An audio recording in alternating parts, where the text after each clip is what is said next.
കണ്ണൂർ മണ്ഡലത്തിലെ UDF സ്ഥാനാർത്ഥി TO Mohanan നേരെ സൈബർ ആക്രമണം ഉണ്ടാവുകയാണ്.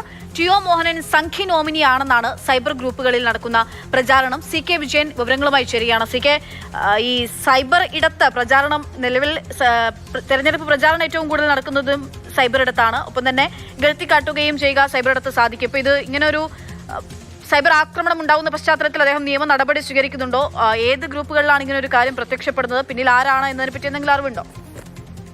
ഇത് കുറെ കൂടെ ഗൗരവമുള്ള ഒരു പരാതിയാണ്. കാരണം ഇതിന്റെ അകത്ത് 2-3 കാര്യങ്ങളുണ്ട്. രാഷ്ട്രീയ കാര്യങ്ങൾക്ക് അപ്പുറത്തെ ചില വർഗീയ ധ്രുവീകരണത്തിലുൾപ്പെടെ ഉള്ള കാര്യങ്ങൾ അടക്കം ഇതിനകത്തുണ്ട്. ടിഒ മോഹനൻ മേയറായിരിക്കുന്ന സമയത്ത് ഒരു പള്ളി പൂട്ടിച്ചു എന്നതുൾപ്പെടെയുള്ള കാര്യം, ടിഒ മോഹനൻ സംഘികളുടെ നോമിനിയാണ് എന്ന കാര്യം, അത് തെളിയിക്കുന്നതിന് വേണ്ടി ടിഒ മോഹനന്റെ ചിത്രം മോർഫ് ചെയ്ത് ഉപയോഗിച്ചിരിക്കുന്നു. അതോടൊപ്പം തന്നെ BJPയുടെ നേതാവും ഇപ്പോൾ ധർമ്മട മണ്ഡലം സ്ഥാനാർത്ഥിയുമായ K രഞ്ജിത്ത് ഉൾപ്പെടെയുള്ള ആൾക്കാരുടെ ഒപ്പം നിൽക്കുന്ന ഫോട്ടോ ഉപയോഗിച്ചിരിക്കുന്നു.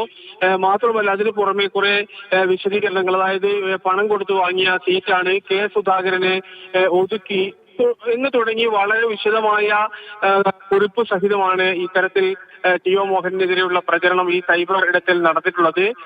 കണ്ണൂർ കേന്ദ്രീകരിച്ച് പ്രവർത്തിക്കുന്ന ഒരു CPM സംഘത്തിന്റെ പേരിലാണ് ഈ കാര്യങ്ങളെല്ലാം തന്നെ പുറത്തു വരികയും ചെയ്തിട്ടുള്ളത്. അതുകൊണ്ട് ടിഒ മോഹന്റെ രാഷ്ട്രീയ നേതൃത്വം ഉൾപ്പെടെ ഇതിൽ പരാതി നൽകിയിട്ടുണ്ട്. ആ പരാതി സൈബർ പോലീസിൽ നൽകുകയും അതിന് അന്വേഷണം ആവശ്യപ്പെട്ട് കത്ത് നൽകുകയും ചെയ്തിട്ടുണ്ട്.